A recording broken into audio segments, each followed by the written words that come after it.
You're listening to the Whole Church Podcast. Our efforts to educate and unite the church are made possible thanks to our sponsors on Captivate and on Patreon. You can get bonus content of our show on either of those platforms or on Apple Podcasts with a private subscription to the Amazal Ministries Podcast Network.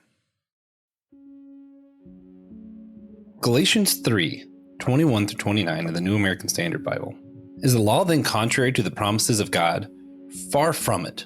For if a law had been given that was able to impart life, then righteousness would indeed have been based on law. But the scripture has confined everyone under sin, so that promise by faith in Jesus Christ might be given to those who believe. But before faith came, we were kept in custody under the law, being confined for the faith that was destined to be revealed. Therefore the law has become our guardian to lead us to Christ, so that we may be justified by faith. But now that faith has come, we are no longer under a guardian. For you are all sons and daughters of God through faith in Christ Jesus. For all of you who were baptized into Christ has clothed yourselves with Christ. There is neither Jew nor Greek. There is neither slave nor free. There is neither male nor female. For you are all one in Christ Jesus. And if you belong to Christ, then you are Abraham's descendants, heirs according to promise. In this section of scripture, St. Paul is writing to the church of Galatia. Maybe I'm saying that right. Who knows? He is explaining the purpose of the law and how the purpose of the law has been fulfilled by faith.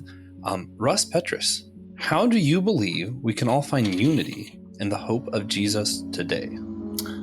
I think my prayer, especially for all of us today, is that we can see one another as beloved children, beloved ones of God, regardless of our nationality, our gender, our race, our country of origin, our religion, that we can see each other as children of God. And then I think all of those other false divisions tend to fade away, and we engage and interact with each other in a new and different and more life-giving way.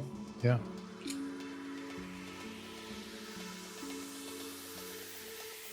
Hey everybody, welcome to the Whole Church Podcast, possibly in your top 10 church favorite podcast, maybe. I don't know what I'm doing here, guys. I'm one of the hosts, Joshua Noel. I'm here to stutter and introduce the greatest co-host that's ever co-host anything. Not just podcast. You might know game show host, you might know whatever, but do you know the most famous reindeer co-host of all, TJ, Tiberius Juan Blackwell? How's it going? It's good. Thanks for asking. Yeah. We're also joined by two wonderful guests who were here in the summer that we brought back to continue our conversations of sexism in the church, systemic sexism, misogyny, and just empowering women and feminism. Excited to have two people from Catholic Women Preach. We have Elizabeth and Donnelly, and we have Russ Petrus. Did I slaughter y'all's names? Did I pronounce it right? All good. It's Petrus, but that's okay. Petrus. Okay. Good to know. Yeah. Well, thank you guys for joining us again. Yeah. All right. Thanks for joining us again. And we're excited to have you guys and to continue these conversations. Should be a good time. Yeah. So check out the Amazal Ministries Podcast Network website. The link is below for other shows like ours, our sibling shows, Brother and Sister in Christ, Brother and Sister on the AMP Network. It's kind of the same thing. And rate and review our show on Podchaser or Apple Podcasts, Spotify, whatever. Hit the little thumbs up, thumbs down, 4 stars, 1 star, anything. We'd just like to be judged. Yeah. I mean, I prefer the 5s because that gets more people to see the show. But whatever you feel is right is what you should do. And with that, we do have one last thing we do before the other shows. It's kind of like in between the intro and the body of our show. It's like in this weird purgatory. It's a favorite spiritual practice of mine that is silliness, where we are going to ask a silly question, and TJ and I will answer first. Give you a little bit of time to think about it. TJ, if you were a sea creature, which creature would you be the least likely to be? Oh, wow. I misread the question. The 2 minutes of thinking I did are now completely useless. Did you think it's most likely? Yeah. So that makes sense. The creature I'm least likely to be in the sea, probably a blue whale, or maybe a colossal squid. Yeah. I just don't have the breadth. Yeah. Yeah. Yeah. It just wouldn't make sense. I just feel like I would be least likely to be probably just any type of shark. I just feel like I definitely would not be a shark. Like I'm just not that aggressive, you know? Sharks aren't that aggressive. This is Also not a just don't have conversation that much we're instinct. gonna have Well, yeah. about shark behaviors. Dolphins, they're too playful. I wouldn't be that either. I'm like a sad sea creature waiting for some dry British humor. What's that? Oh, lionfish maybe? All right.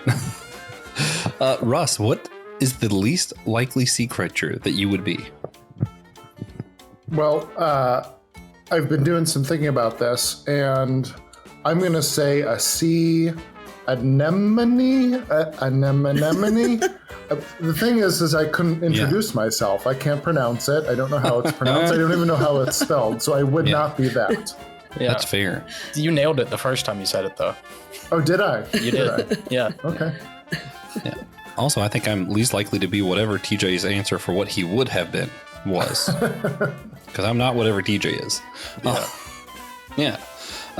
Betty, which sea creature are you most likely not to be? Definitely, I would not be a great white shark because it is just not in my DNA to menace or scare or be aggressive against anybody. Yeah. And we have them, and as you know, living in Massachusetts, they are an issue. I can imagine. Man. When I go swimming, I have to look around. I almost said anemone because I don't vibe with it. It's not me, you know. Yeah. I'm not stationary. I know that. But the last time you were both on the show, we asked about your ministry with Catholic Women Preach.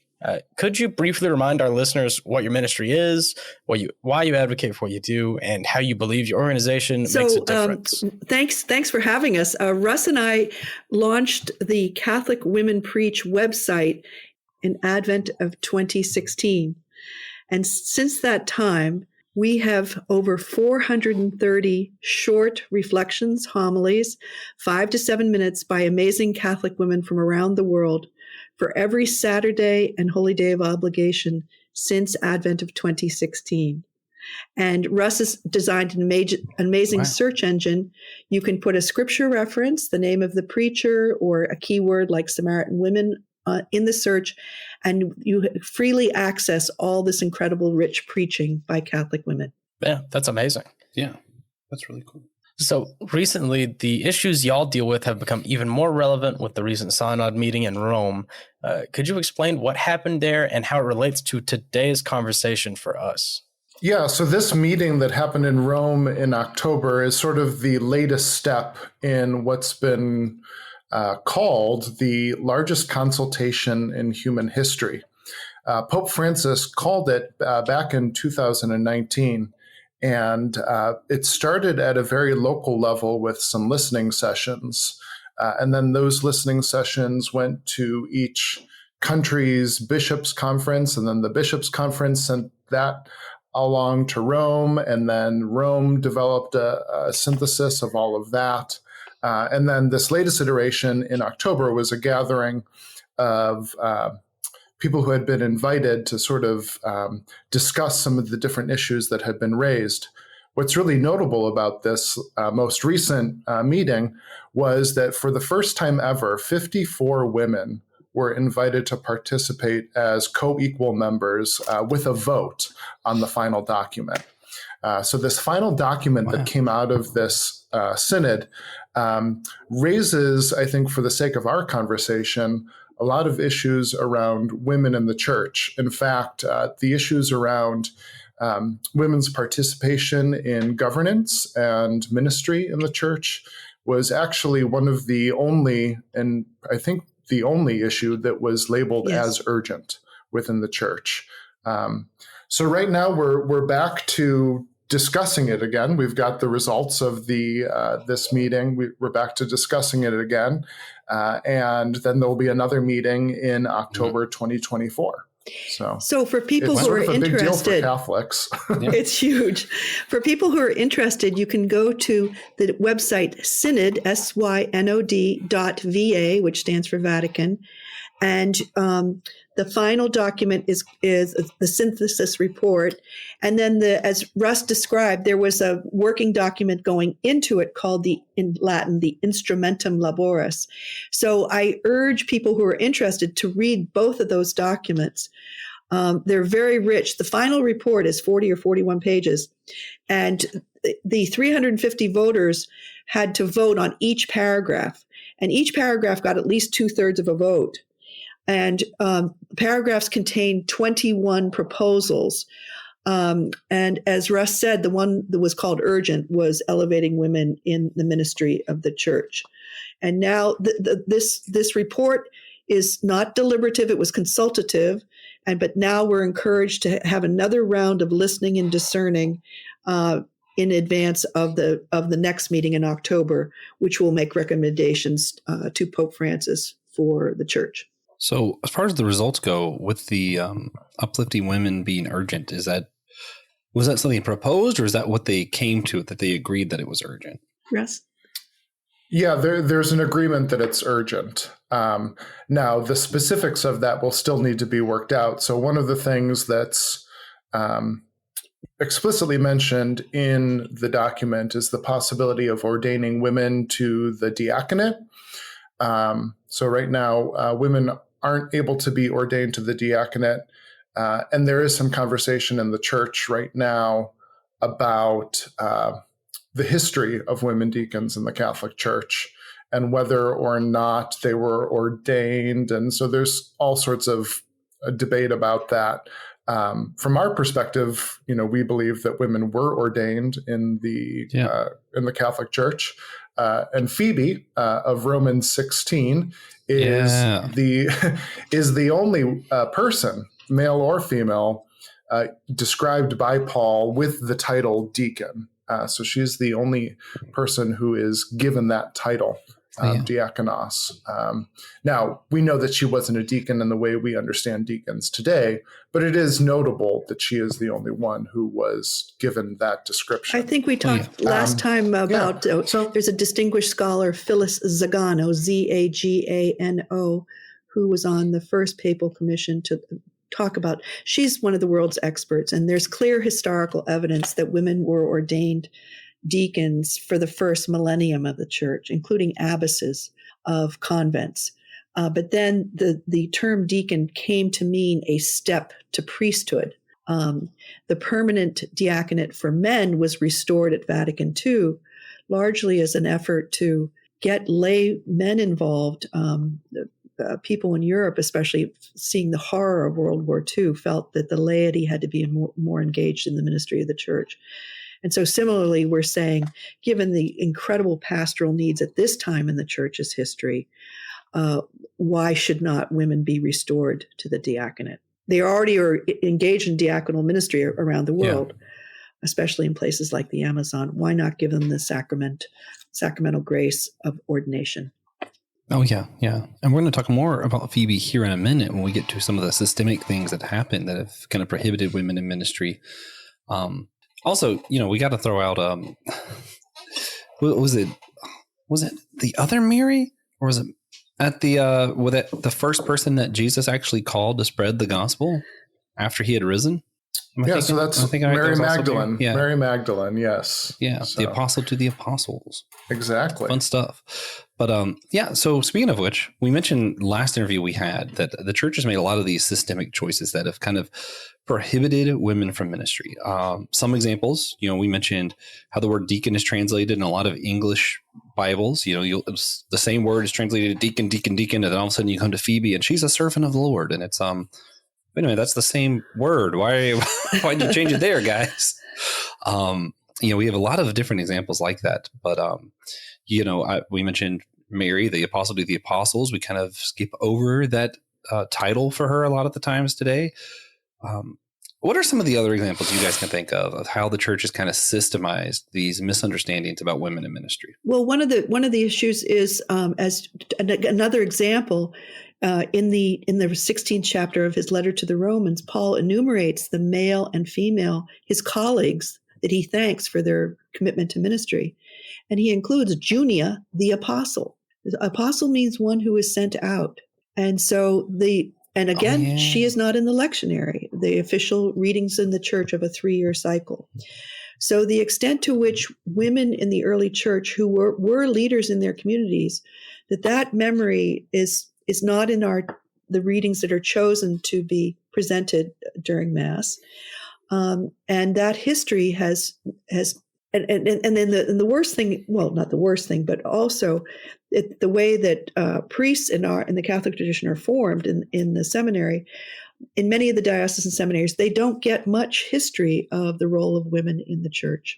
And that is called, that is an interesting point in the Synod, this document, the final document that came out of October. They're really calling for a relook at the formation of, that there needs to be ongoing theological formation for everybody engaged in ministry in the church, everybody, lay or clergy alike. But that the formation, the seminary formation of the clergy really has to be examined so that they're not clericalized and considered, better than the rest of us. Mm-hmm.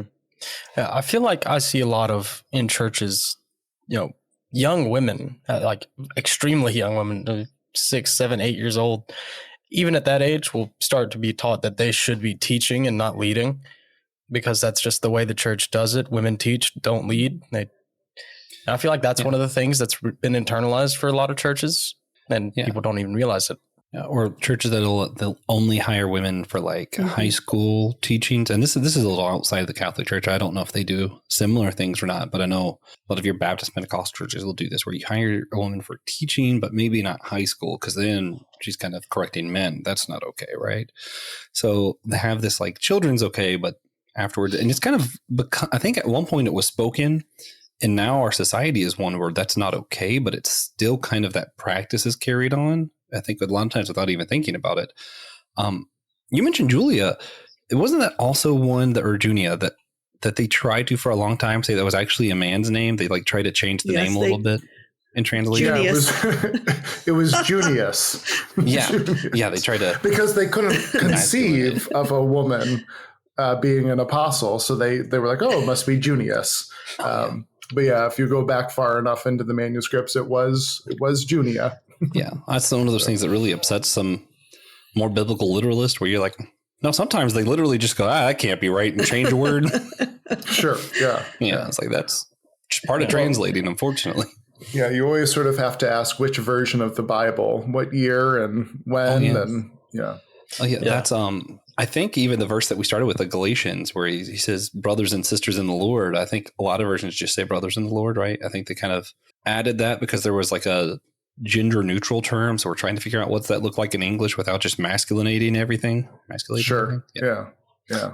Well, and that's a big problem, I think, in terms of these systemic issues, is the language that we use, particularly when we're praying. The Bible gives us different images and names for God, but we tend towards Lord and Father and these sort of masculinized, patriarchal, in my opinion, terms.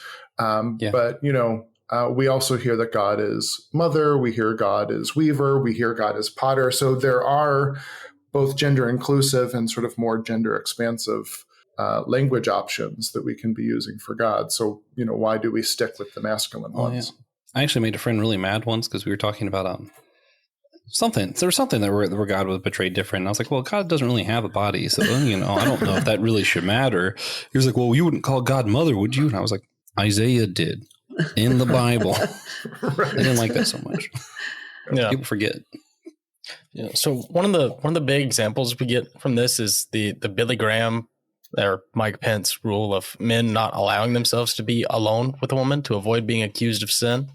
What this ends up doing is giving men greater opportunity for discipleship and to become ministers over women. How do we tackle that issue? Well, I think that in at least in the U.S. Catholic Church, because we have a severe priest shortage, if you look at who is engaged in parish-based ministry, 80% of them are women. And so it's not so much an issue for in our church, being alone with the priest. Russ, what do you think? I mean, it's not. Yeah, I have heard some stories of bishops who have told folks that they won't eat with women, which is absurd, because isn't that what we're called to do, at least as Catholics, around the Eucharistic table when we have communion? So we're supposed to eat together. But I think because so many women are engaged in professional ministry, though undervalued and underpaid in the Catholic Church, it's not really an issue that I've given much thought to in terms of how we break out of that mold where men just don't want to associate with women. Yeah, it's interesting. There's a different dynamic between some of our Protestant churches and Catholic churches here. TJ and I, Protestant, grew up Protestant, and it is one where if all of the pastors are men, it's just kind of and you can't meet with them without other people being around. It's hard to get same kind of connection that guys are able to get, and that connection kind of ends up enabling opportunities, because it's a lot like a job in a lot of Protestant churches where it's more you kind of intern, you shadow the pastor, and eventually kind of those opportunities rise up. In the Catholic Church, because everything's a lot more systematized, I feel like maybe I'm just curious, do women end up going more towards other women leaders like nuns and stuff, and then that ends up being the path that they're kind of confined to? Is that kind of what happens, or what's that look like in your end? Well, a lot of it depends. Lay women, women religious, a lot of women are studying to getting a master's of divinity degree or a master's of theological studies degree. A lot of women go into chaplaincy work. You think of hospital chaplains, spiritual directors. What else, Russ? In the very rare but wonderful circumstances, women are empowered as, and the title is different in different places, but sometimes it's parish life coordinator, sometimes it's pastoral life coordinator, or parish life director. These are women who have been placed at churches who don't have, or parishes that don't have a resident priest to be the pastor of that priest. So sometimes women will function as the de facto pastor. They, of course, have administrative roles, but they're not given any sacramental roles. So that's another area where women have made advances. Oftentimes, you will see them in that role as religious education director or religious education coordinator. Or at the diocese level, they'll be chancellors, they'll be the head of the administration of the diocese. But it depends, again, if we're talking of rich countries, poor countries, in much of the Amazon, women are engaged in diaconal ministry without receiving the sacrament of the diaconate, but they're doing everything but consecrating the host, officiating at weddings, funerals, baptizing. So depends on the country. Yeah, and the problem in the Roman Catholic Church in particular is that any decision-making or authority is constrained, historically speaking, to clerics, so deacons or priests or bishops. So if you're a lay person, which all women are by default, they don't have access to decision-making. They don't have access to make authoritative findings. And so, that in and of itself is very limiting. The Pope Francis has changed that in the Vatican. Such a big thing. There's a new directive about the Vatican administration that, that women are going to be able to run departments at the Vatican. And it's canon law. People pointed out to us years ago that, if a woman, a lay woman or a sister, is the principal of a school or the head of the university, and she has priests on her staff, she's their boss. So women do exercise weird. authority, but not in the context of liturgy. Mm-hmm. Yeah. So why do you think all these patriarchal decisions have been made throughout church history, other than, enforcing the patriarchal society? Russ, why don't you go for Yeah, it? it depends. It depends on how how far we want to go back. But I mean, certainly, when we think of the Jesus movement, Jesus and his disciples and followers, it was a very egalitarian movement, and it was very countercultural. And I think that as the church became more established in the Roman Empire, it just sort of needed to become a little bit more in tune or ingrained with the culture that was around it. And so it took on some of those characteristics. And I think over time, it just sort of turned in on itself. And there was some point in history where it wasn't going to look outside anymore and be influenced by its culture. Even now you hear, a lot of the protests against the reforms and the changes that so many Catholics are seeking. Is that, that's just us bowing to secular society. Well, we did it before. And it was okay to go in that direction, but why isn't it okay to go in this direction? So, I think from time to time, some of this has been happenstance, and it's just sort of the natural way things happen. But I think there are probably instances where you can look at and say, that was a decision that someone made to protect their power. And I think, man, not to hate on my fellow Protestant founders, but a lot of this push toward literalism in the biblical text and stuff has dropped off some of the, I think, important context. I mean, even when we're looking at Paul's letters, it's easy to see starting off where he's saying very clear statements of there's neither male nor female, right? But also saying women shouldn't be priests. And he even says such as the women of the pagan religions around us. And he's kind of making that distinction. And in that context, that the priests of the other religions in that area are prostitutes. So it's kind of seems important that we don't look like that at all. And it's just we lost the context because we start believing that was important and started believing that only the words themselves by themselves are important.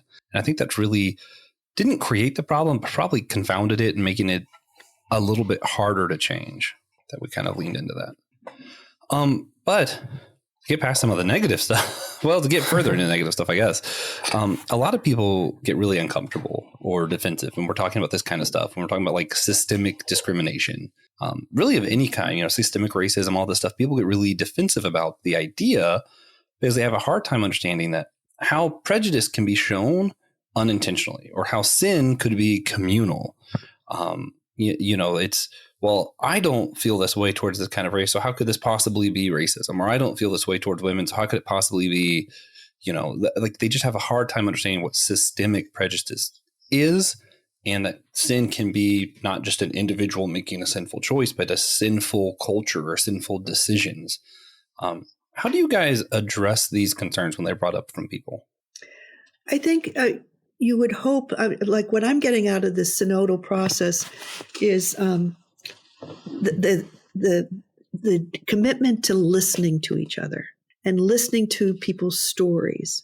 And so people who have trouble with that notion of systemic or institutional sin or racism, to ask people to open their hearts and to listen to people. I had the great fortune of going on a retreat in September, October to Montgomery and Selma. And I think that every person in this country should go and be required to go.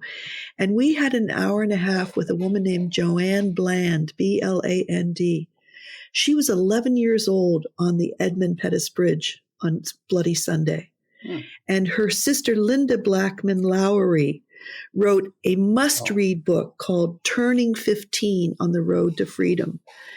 She was 14 on Bloody Sunday. She was brutally beaten Linda was, and needed 35 stitches.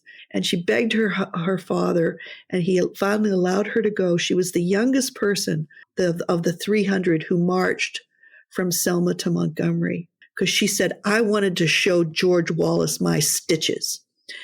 To hear their story, to read that book, I was transformed. I was transformed. And I think that's what we're called to do as people of faith, is to open your hearts and to listen to people's stories. And then you get it, that this is systemic.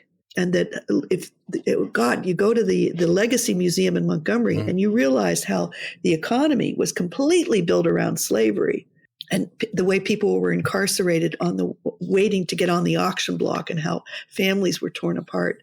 If you're not transformed by that, and you see how our entire economy had benefited from that, and the rise in the Industrial Revolution, if you're not transformed by that, you're not human. Yeah. I know. Not to get too controversial here, but even I think in our country, in the United States, I think there was a lot of people who didn't quite comprehend the consequences to overturning Roe and starting to do these abortion bans and stuff. And regardless of what side you are on, I feel like a lot of people in the last year kind of had their eyes open to some unintended consequences from all this, of people suffering, of people not being able to have necessary life giving surgeries, where you're like, oh, that's not quite what we meant. Not, and that's, not trying to give my side away. I'm just kind of looking at it going, I see where people on both sides are like, oh, yeah, if we completely had our way, that's not exactly great. Mm-hmm. And just kind of seeing the nuance because you're forced to is tragic. And I really hope that when it comes to some of these things, and I think as the internet continues to grow and everything's on the internet and we all get to see everybody else's story, that maybe there's some hope that we'll see these things before terrible unintended consequences happen in the future. Maybe, hopefully. That would be nice. Yeah. Yeah. So are there any other big issues or topics about, systemic women's issues in ministry that y'all would like to discuss? One that I would really love to raise is the issue of the cost of education. This is particularly, I can't speak to what some other Protestant denominations do, but in the Catholic Church, at least, if you're on track to become a priest, your education, your advanced theological education, is paid for by your diocese. And you're good to go. So you graduate from graduate school without any debt, which isn't that wonderful. Incredible. But for all lay people, and that includes women, we have to pay for our own educations, and it's getting increasingly costly. I know when I was in graduate school, I did my Master of Divinity, and I started at the Weston Jesuit School of Theology in Cambridge, Massachusetts. And then they eventually merged with Boston College and formed the School of Theology and Ministry at Boston College. And I remember when they made that move, one of the big points that they were always clear to make was that our tuition would stay at the Weston rate and not go to the Boston College rate, right? Because that was a big fear for people, because our tuition, while expensive, was reasonable. But, Boston College was a different story. And had that tuition been what it was at Boston College, it would have just been completely out of reach. So I think particularly if we're going to take, lay people's participation and representation in church governance and in church ministry seriously, we've got to figure something out about education. Because let's face it, church workers strapped with, tens of thousands of dollars in debt aren't going to make that up in church ministry jobs. So, It was like during the past administration, they passed something where, like, if you're in law school and you start doing certain kinds of law that are basically to benefit the community, that the government over so many years will pay off your school, because all of the things that benefit humankind don't pay well. No. Just as a general rule, if you're helping people, you're not getting paid. Yeah. Another issue, which That's why teachers don't get paid anything. Yeah, it just fits the rules. And they get their loan forgiven. Another issue, which I think we raised back the last time we talked to you, is the depiction of women in Christian art over the centuries, and often in submissive, passive, or the erring prostitute. And so a lot of us feel that part of our work is to change the visual narrative that people see. So I always say God loved Leonardo da Vinci, but there's no way there was a Passover Seder meal where it was just Jesus and 12 guys at the meal. And so we love to lift up the art of a young African-American artist named Laura James, whose art is on the cover of our Catholic Women Preach books, depicting Mary Magdalene proclaiming the resurrection, depicting Mary proclaiming the Magnificat in an urban scene. There's a very pregnant Mary depicting preaching the Magnificat in a urban scene. Here comes everybody, as James Joyce would say of the Catholic Church. And then our sister Peggy Bodette. What's the artist Laura name again? James. She has a website, and actually, if your listeners go to the Future Church website, you can see some of Laura's art, and you can buy her cards, which are wonderful greeting cards. And then Sister Peggy Bodette has this marvelous frieze of Mary Magdalene proclaiming the resurrection to the male and female disciples, including Peter's wife. So again, I say, so many, at least in Catholic contexts, probably in Protestant as well, you go to schools or churches and the art is boring and it's not inspirational. It doesn't provoke really thoughtful consideration. True. And I would love to see funding for Laura or Peggy's art to be put on posters everywhere and inspire especially young people. Oh, yeah. That's we actually just did a series called Ecumenical Aesthetics, and we were talking about different ways that we worship in art or that art impacts the church kind of stuff. Man, Laura James, this stuff is good. Aren't they great? We should, if I remember, I'm going to put a link down in the show notes so everybody can kind of check out this website. Yeah, but I was wondering, so we learned some stuff during that series. Like, there's a language to iconography where the saints aren't necessarily portrayed as they looked, but rather portrayed in certain ways that, if they're holding a cross, it represents being a martyr. If they have like a little patch of hair, if they're bald, it represents different things. Yes. Does that mean if a woman is wise that she has to be like bald? Like, are these things also kind of like how does that work? Sorry, I'm just... some of the saints actually are women. You just can't tell because they're bald. Yeah. They just all have these features because that's what iconography is. It's actually Mary. Oh, interesting. Yeah. Well, one of the things in at least ancient iconography is if you might be looking for someone holding a book of Gospels or like a basket of scrolls. And that would, male or female, that would tell you that this was a leader in the church, that this was someone who was spreading the good news. This was someone who was proclaiming the gospel. So if you look for that in iconography, that'll usually let you know that person had some sort of evangelization role. And then another important thing it's called the orans position, and it's sort of like the hands up at the elbows, kind of making two right angles. And you'll see that also in ancient Christian art, in both women and men. And that's a prayer position that would have signified some kind of liturgical leadership in the early church. And there's actually not a whole lot of research about that, but there's more and more women who are turning to the art of the early church because the written historical record isn't necessarily trustworthy, but the art is, because you can't.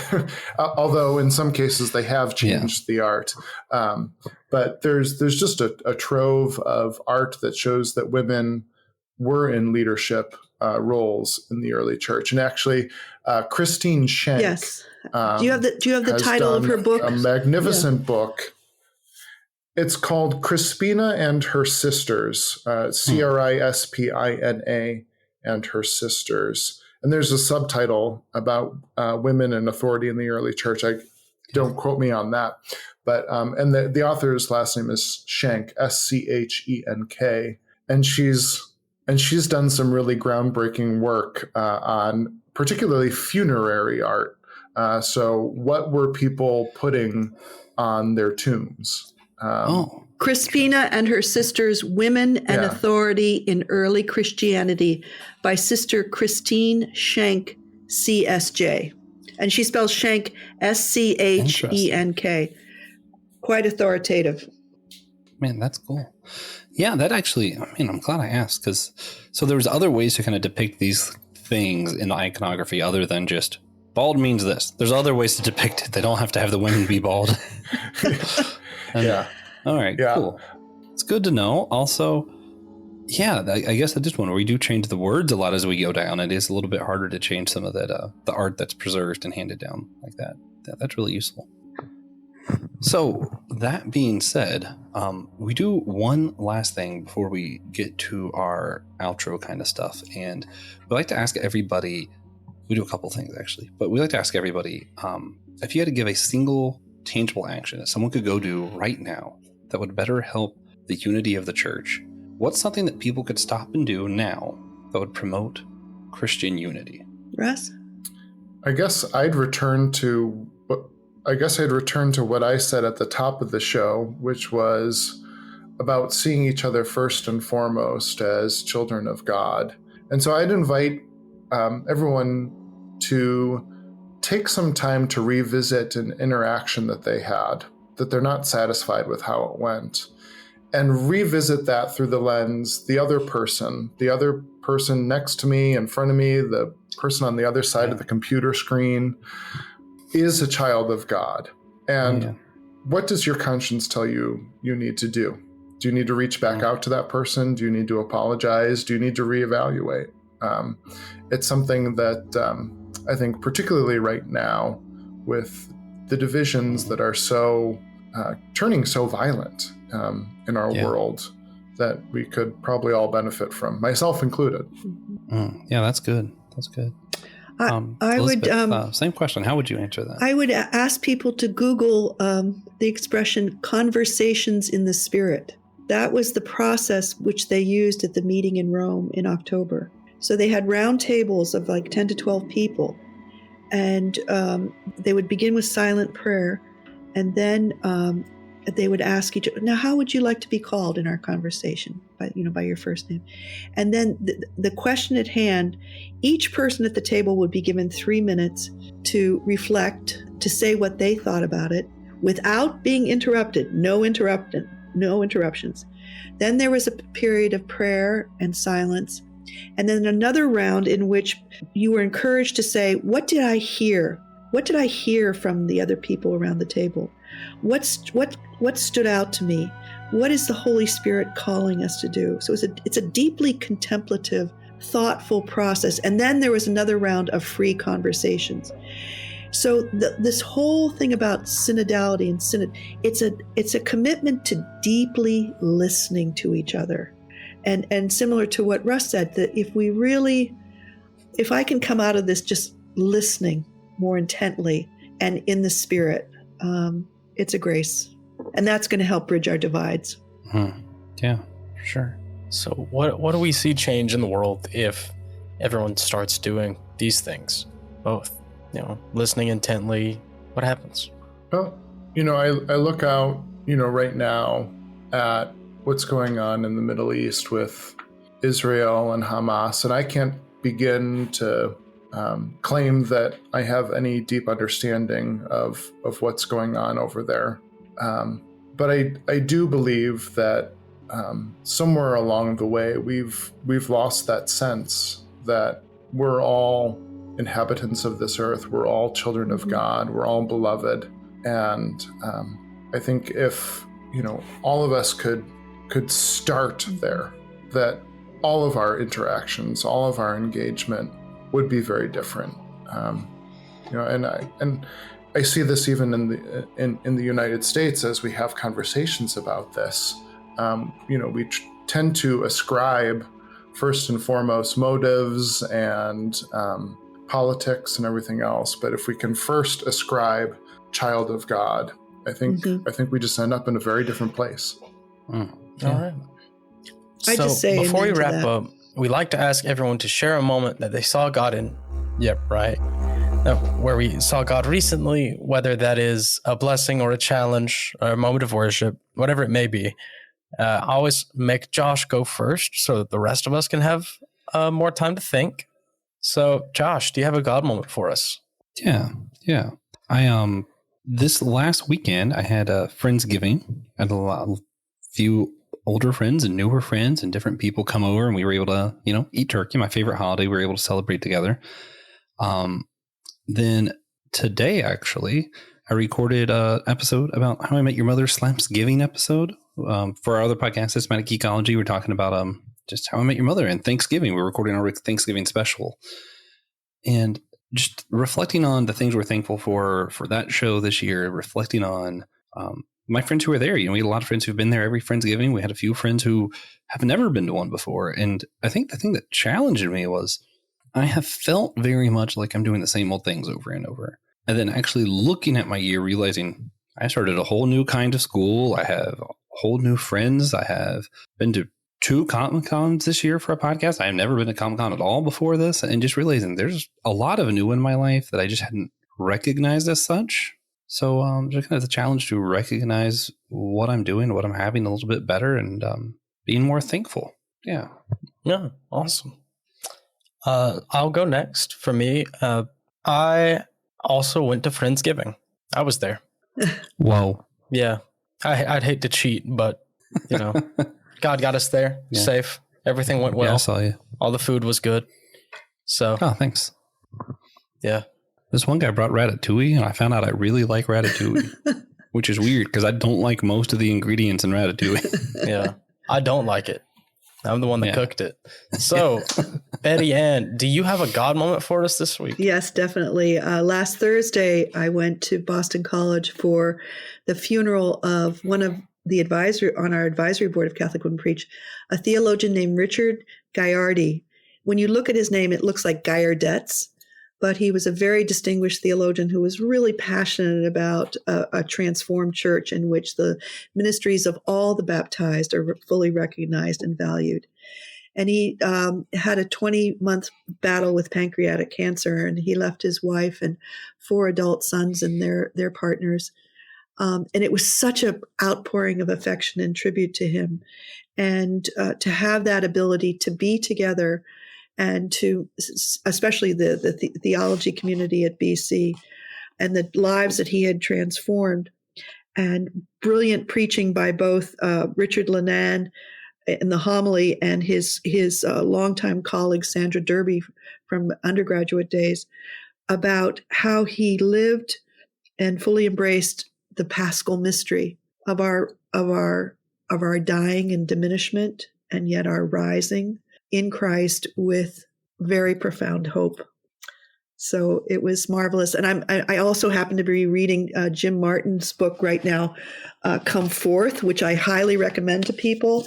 Come Forth, the promise of Jesus' greatest miracle about the raising of Lazarus. So I'm in that zone right now of dying and resurrection. Maybe it's the time of year. Ooh, yeah. 'Tis the season. Yeah. Good stuff. Russ, do you have a God moment for us? Yeah, so before I was involved with Future Church and Catholic Women Preach, I was a pastoral minister in parishes, and my life was being with and among people in the same space. And even though that was years ago, from time to time, I find myself missing ministering in that kind of place. Because so much of what I do now is over the internet. And so it's in Zoom spaces and, putting videos out there. But I recently got an email from someone, and it was at one of those times when I was like aching for that role. And her email to me was about how she felt like she lived in a bit of a spiritual desert, where she felt like she couldn't contribute, where she wasn't valued, where her voice wasn't heard, and she felt very isolated. And being a part of our communities, our virtual communities, re-energized her and gave her hope. And that just touched me in a way that re-energized me and helped me to see just how important our ministries are, especially for those people who are out there in places and spaces where they don't feel like they can participate, where they don't feel like their voice, they can contribute their voice, or where they feel like they don't have value. And so that was just a really affirming moment for me. And I very much felt God bringing both of us together in that moment. Yeah, that's awesome. All right. Thank you two so much for being here today, coming on the show again. And thank you all for listening. Please consider sharing it with a friend or an enemy or a cousin. You can share it with anybody.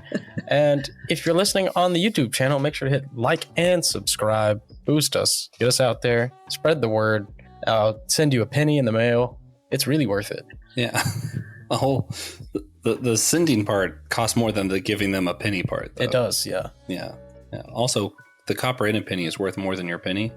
Yep. American money is dumb. Anyway, support our other podcasts on the Anazal Ministries Podcast Network. Check out some of those other shows. I do one, Dummy for Theology. We have friends that do the Bible After Hours, My Seminary Life. Of course, TJ and I are both part of Systematic Ecology, talking about where faith and fandom collide. Sounds like a name of a really cheesy, it is parody really Skillet cheesy song. Yeah. Parody Skillet song. Weird Al doing Skillet right there. Yeah. Free idea. Weird Al, except it's not free. You have to pay us. I hope you enjoyed the show. Next week, we'll be back with return Weird guests. Al, you hope he enjoyed it? No, Weird Al. Well, if he's listening, yeah. Yeah, okay. We'll be back next week with Dr. Tom Hord to discuss differing opinions on the omniscience of God. Next, we'll be interviewing Pete Enns about differing opinions on the inerrancy of Scripture and how it didn't come to beer camp, and how Christians can work together even if they disagree on these issues. Then we get to go back to roundtables with a discussion on church polity. And at the end of season 1, Francis Chan will be joining us. Yeah, he doesn't know that yet, though. He does not know Someone's got to tell him.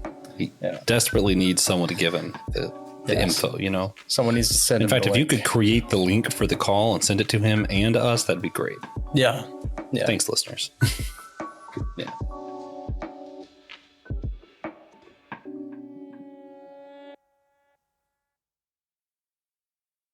Thank you for listening to the Whole Church Podcast. Again, you could always sponsor our show at patreon.com/the Whole Church Podcast, or on captivate.fm, or on Apple Podcasts. You can also leave us a one-time tip through Captivate. Thank you for listening.